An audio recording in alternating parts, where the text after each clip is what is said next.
ఊటగల చందా పడితే ఇదే కూల్చేసుకుని ఇక్కడికి ఇదే ప్రభుత్వం నిర్లక్ష్యం. ఇప్పుడు నా ఇంటికి తీసుకోమో నా సమాన్ లేదు నన్ను బయట మొత్తం నా రేకులు ఇల్లు అన్ని కూల్చేస్తున్నాం. ఇక్కడ ఏ ఒక్కరికి వచ్చినా ప్రభుత్వం భావించవచ్చు. గుడి ఆగిపోయి వచ్చినా మందు ఆగి చచ్చిపోయినా ప్రభుత్వం భరించాలి.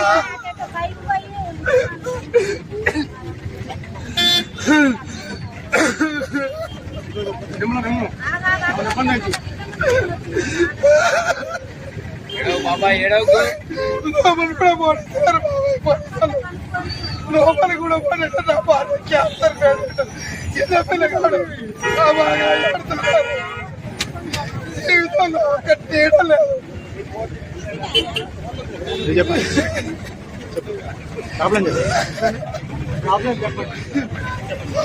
ఏలంటే ఆదివాసులు ఎక్కడి నుంచో ఊరికొకళ్ళు వచ్చి ఇల్లు కట్టుకొని ఉన్నారు.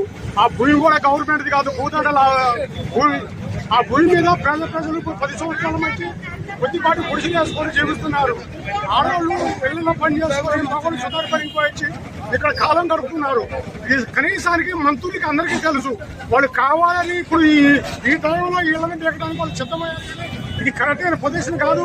రేపు లేబర్తో వాళ్ళకి పనులు ఉంటాయి. దయచేసి వాళ్ళని లేబర్ సహకరించాలని చెప్పి ఈ మంత్రులు కోరుతున్నాం. ఖమ్మం జిల్లా మంత్రులు